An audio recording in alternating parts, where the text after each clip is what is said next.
আসসালামু আলাইকুম। টুম্পা 7 ব্লগ থেকে আমি টুম্পা আছি আপনাদের সাথে। আশা করি কাছে এবং দূরে যে যেখান থেকে আমার ভিডিওটি দেখছেন আপনারা সবাই আল্লাহর অশেষ রহমতে ভালো আছেন। আমিও ভালো আছি আলহামদুলিল্লাহ। আমরাও সবাই ভালো আছি। তো আজকে হচ্ছে কি পরোটা বানাবো। অনেক দিন হচ্ছে পরোটা তৈরি করি না। তো আমার ছোটো মেয়েটা বাহানা করছিল যে আমার পরোটা তৈরি করো। তো আজকে আমি অনেক দিন পরে একটু পরোটা বানাবো। তো সেই রেসিপিটা আপনাদের সাথে শেয়ার করতেছি।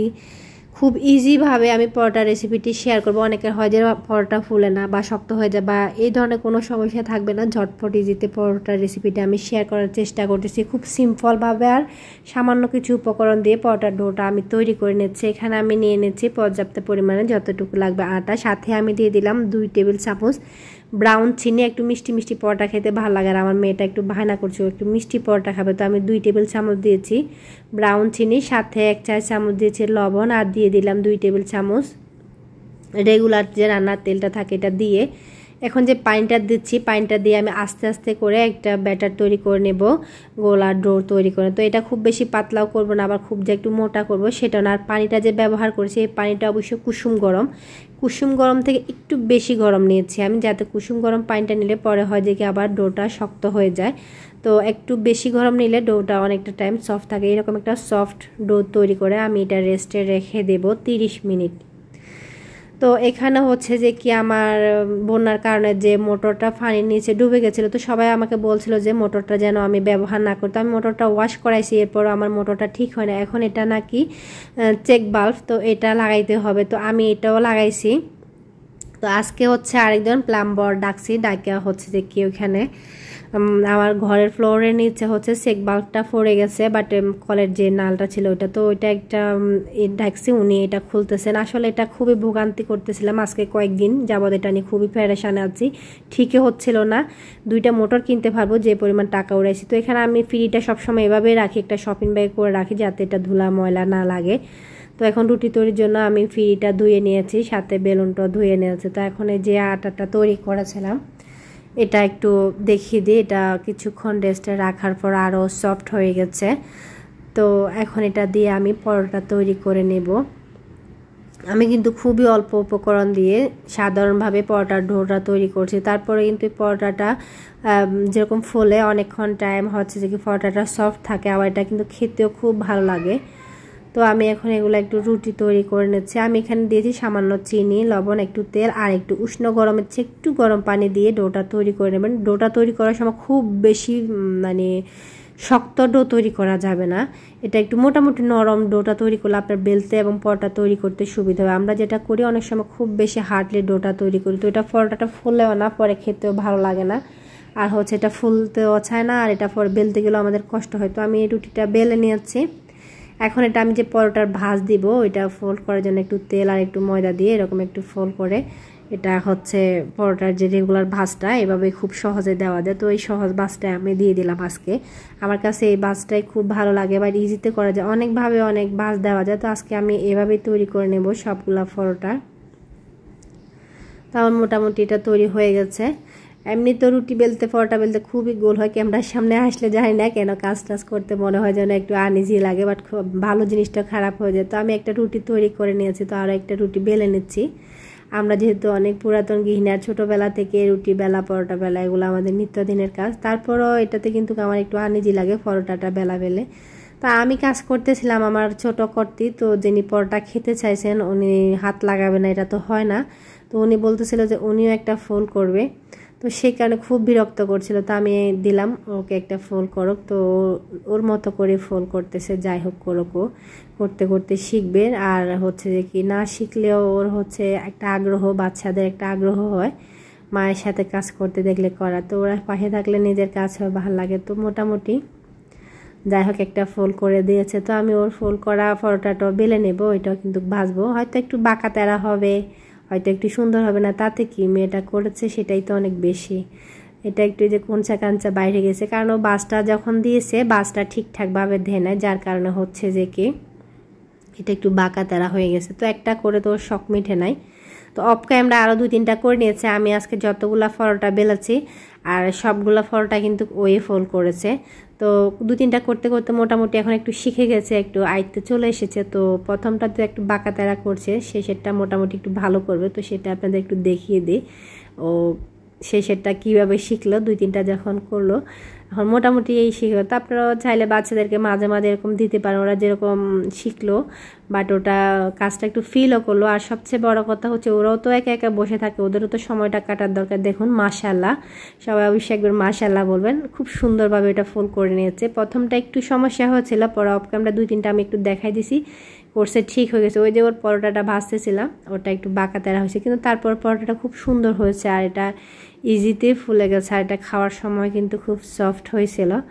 তো আমি এভাবে করে সবগুলো পরোটা ভেজে নিচ্ছি, আর একটা আপনাদের সাথে একটু ভেজে শেয়ার করতেছি যাতে আপনারা দেখে বুঝতে পারেন। পরোটাটা তাড়াহুড়া করে উল্টাতে যাবেন না, একটা সাইড যখন কিছুটা হয়ে আসবে মনে হচ্ছে যে একটু ফুলে ফুলে আসছে, তখন অন্য সাইডটা উল্টিয়ে দেবেন। উল্টে আর একটু ছেঁকে নিয়ে এই পর্যায়ে একটু তেলেট করে দিলে দেখছি না অটোমেটিকলি পরোটাটা ফুলে গেছে। তো পরোটা একটু লাল লাল করে ভাজলে খেতে ভালো লাগে। তো আমি একটু লাল লাল করেই সবগুলা পরোটা ভেজে নেব। আমার ভিডিও যদি আপনাদের ভালো লাগে লাইক কমেন্ট শেয়ার করবেন, সাবস্ক্রাইব করে চ্যানেলের পাশে থাকবেন। আর ফেসবুক পেজ থেকে দেখে থাকলে অবশ্যই পেজটাকে ফলো দিয়ে রাখবেন। আর আজকে আমার ছোট্ট মনির জন্য অবশ্যই তো একটা লাইক দিতেই পারেন। আর এই যে পরোটাটা দেখুন, আমি আপনাদের একটু দেখিয়ে দিচ্ছি কি সুন্দর হয়েছে। আমি গরমের জন্য কিন্তু ধরতে পারছি না, তাও ভাবলাম একটু ক্যামেরায় শেয়ার করে দিই যে পরোটাটা কীরকম হয়েছে। খেতেও খুব ভালো লাগছিল। অনেক দিন পরোটা খাচ্ছি আর চা খাবো না, সেটা তো হয় না। এভাবে পরোটা তৈরি করলে আমার চা দিয়ে খেতে একটু বেশি ভালো লাগে।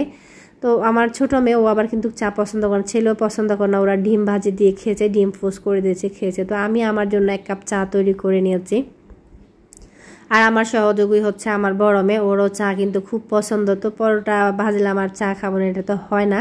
তো খুব সুন্দর হয়েছে পরোটাটা, দেখুন বাসটা অনেক সুন্দর হয়েছে। তো এত সুন্দর পরোটা চা মিস করব সেটা কি করে হয়। তো সেই কারণে আমরা মা মেয়ে একটু চা বানিয়ে একসাথে চা আর পরোটা খেয়ে নিচ্ছি। আমি একটু চা খাইছি, পরে ওটাও আমরা মোটামুটি সবসময় 1 কাপে খাই, জানি না এটা খাওয়া ঠিক কিনা। তো এই তো সকালের নাস্তাটা করে নিয়েছি, এটা হচ্ছে দুপুরবেলা। দুপুরে রান্নাটা বসাবো। তো রান্না করতে করতে আপনাদের সাথে একটা গল্প বলি। একটা লোক হচ্ছে যে কি বিয়ে করেছিল, তো ওনার ওয়াইফটা গত হয়ে গেছেন, মানে মারা গেছেন। তো ওনার পুত্রবধূ ছিল। তো পুত্রবধূ কি করে শ্বশুরের জন্য অনেক যত্ন করে খাবার টাবার রান্না করে। যতই পুত্রবধূ সুন্দর করে রান্না করে শ্বশুর বলে যে কি আহা যত খাওয়া খাই আমার ওনার মতো খাওয়াটা হয় না। মানে ওনার ওয়াইফের যেভাবে সুন্দর করে রান্না করতো ওনার রান্নার মতো রান্নার রেসিপিটা হয় না, সেই স্বাদ উনি আর রান্নায় পান না। তো এটা বলার পরে তখন হচ্ছে যে ওয়াইফ কী করতো, আরও ভালো করে রান্না করতো। যে পুত্রবধূ ছিল ও আরও ভালো করে রান্না করতো। তো উনি আবারও সে একই কথা বলতো। এভাবে করতে করতে অনেক দিন রান্না করে আর অনেক দিন শ্বশুর সে একই কথাই বলে যে আমার মিসেসের মতো খাবারটা হয় না বা আমার ওয়াইফের মতো খাবারটা হয় না। তো এবার কি করবে পুত্রবধূ, ভাবলো যে কি করা যায়। তখন ওই পুত্রবধূ কী করলো, বাড়িতে যে আরও মুরব্বী আছে চাচি শাশুড়ি বাট অন্য অন্য যারা আছে সিনিয়র, তো ওনাদেরকে জিজ্ঞাসা করলো যে আমার শাশুড়ি কিভাবে রান্না করতো।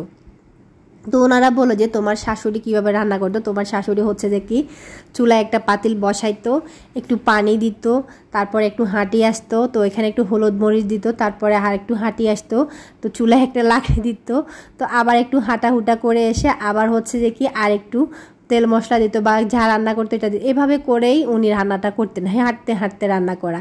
তো যাই হোক আজকে পুত্রবধূ সেই সিস্টেমটা ফলো করলো আর সেভাবে রান্না করলো। আজকে যখন শ্বশুরে খেলো তখন সে খেয়ে বললো মাশাআল্লাহ অনেক দিন পরে হচ্ছে আমার ওনার হাতের রান্নাটা আমি পেলাম, বাট আমার ওয়াইফের হাতের মতো রান্নাটা পেলাম বা এত স্বাদের রান্না খেলাম। তো সেটাই আপনাদের সাথে শেয়ার করছি। গল্পটা কেন বলছে যে আমি আজকে যেভাবে পাঙ্গাস মাছটা রান্না করছি, আসলে এমনটা হয় আমাদের হাতে অনেক সময় অনেক কাজ থাকে আর শর্ট জলদি কিছু রান্না করতে ইচ্ছে করে, সবসময় তেল মশলা কষায় টষায় রান্না করা সম্ভব হয় না। তো আমি সেরকমই আজকে পাঙ্গাস মাছটা দিয়ে তার সাথে তেল মশলা ঝোল পেঁপে সব একসাথে দিয়ে মোটামুটি এভাবে একটু ঢাকা রাখছি। তো ঢাকা রাখে মোটামুটি রান্নাটা আমার হয়ে গেছে। তো এখন আমি লবণ টবণ চেক করে মোটামুটি নামাই ফেলবো। এভাবে রান্না করতে আমার যদি এমনি রান্না করতে 30 থেকে 40 মিনিট বা 50 মিনিট লাগে, এভাবে রান্না করতে আর 10 থেকে 15 মিনিট কমে গেল রান্নার সময়টা। আর সত্যি বলছি মাঝে মাঝে এভাবে রান্না করে দেখবেন, মাঝে মাঝে কিন্তু এরকম রান্নাও খেতে অনেক ভালো লাগে। কারণ যখন আপনার ইচ্ছে করবে না তখন কিন্তু এই ধরনের করে যদি রান্না করেন তো তখন ওই ধরনের খাবারটাও অনেক ভালো লাগে। তো আমি একটু সবার শেষে ধনিয়া পাতাটা দিয়ে নামিয়ে নিয়েছি। আর মাছে কি কি দিয়েছি সেটা তো আর বলার দরকার না, আপনারা অবশ্যই ক্যামেরায় দেখেছেন। আমি মাছগুলো কেটে দিয়ে পরিষ্কার করে পানিটা ঝরিয়ে এর ভিতর প্রয়োজন মতো হলুদ মরিচ মশলাটা দিয়ে হচ্ছে চুলায় বসিয়ে একসাথে নামাই নিছি। যাই হোক, এই রান্নাটা মোটামুটি শেষ। তো এখন হচ্ছে তিতা করলা ভাজি করব। তো এই তিত করলাটা আজকে আমি ভাজি করব ছেলে মেয়েদের জন্য। তিত করলা বাচ্চারা খাওয়া খুব ভালো, কিন্তু ওরা খেতে চায় না। তো আমি এখানে একটু সরিষার তেল দিয়ে দিচ্ছি, সাথে দিয়ে দিলাম একটু রসুন, একটু বেশি পরিমাণে পেঁয়াজটা দিয়েছি। তো আমার গল্পটা আপনাদের কীরকম লাগলো অবশ্যই কমেন্টে জানাবেন। আসলে এটা অনেক দিন আগের একটা গল্প, প্রায় এটা আমি আমার বিশেষ করে মায়ের মুখে শুনি। তো সেই গল্পটা আপনাদের সাথে ভাবলাম শেয়ার করি। তো এখানে আমি টমেটো কাঁচামরিচ সাথে একটু লবণ দিয়ে দিয়েছি, দিয়ে আমি এগুলো একটু হালকা ফ্রাই করে নেব। খুব বেশি ফ্রাই করার দরকার না, যখন আমি করলাটা ফ্রাই করব করলার সাথে কিন্তু এগুলো প্রায় ভাজা হয়ে যাবে। তো এখানে আমি দিয়ে দিচ্ছি 1 চা চামচ হলুদের গুঁড়া, 1/2 চা চামচ দিয়েছি গরম মশলা গুঁড়া। তিতা করলা ভাজিতে খুব বেশি মশলা দেওয়ার দরকার না, মশলা দিলে টেস্টটা বাট ফ্লেভারটা নষ্ট হয়ে যাবে। তো তিতাটা যাতে কম হয় সেই কারণে আজকে আমি এটা লো আছে একটু তেলের ভিতরে সময় নিয়ে ফ্রাই করার চেষ্টা করব। তো যেটা হয়, আমি যখন তিতা করলা ভাজিটা খাই, এখানে আমার গত দিনের একটু বাদাম বাটা রয়ে গেছিলো রেসিপির জন্য করছিলাম, তো সেটা একটু দিয়ে দিলাম। জাস্ট এটা অপশনাল, এটা কারো দেওয়ার দরকার নাই, হয়তো রয়ে গেছে নষ্ট হয়ে যাবে, তাই আমি একটু দিয়ে দিয়েছি। তো আজকে আমি যে ফ্রাইটা করছিলাম, আমি যখন আমার খাওয়ার জন্য ফ্রাই করি এত যত্ন করে ফ্রাই করার দরকার হয় না, কারণ তিতা আমার কাছে মনে হয় সবচেয়ে বেস্ট স্বাদের জিনিস, আর আমার কাছে তিতাটাই স্বাদ বেশি লাগে। তো সেই কারণে আমি তিতাটা চলে যাক সেটা চাই না, যেহেতু আজকে ছোট বেবিদের জন্য রান্না করছি, ওরা তো খাইতে চাইবে না। তো সেই কারণে আমি আরও একটু তেল দিয়ে মোটামুটি রান্না করেছি, যাতে তেলটা বেশি হলে পেঁয়াজটা বেশি হলে তিতার পরিমাণটা একটু কম লাগে। এখন এখানে দিয়ে দিচ্ছি লবণ। আমি পরে নামানোর পর আর একটু ধনিয়া পাতা আর হচ্ছে একটু লেবুর রসও দিয়েছিলাম, যাতে ওরা খেতে পারে, ওদের কাছে খেতে ভালো লাগে। তো এই যে মোটামুটি আমার রান্নাটা হয়ে গেছে।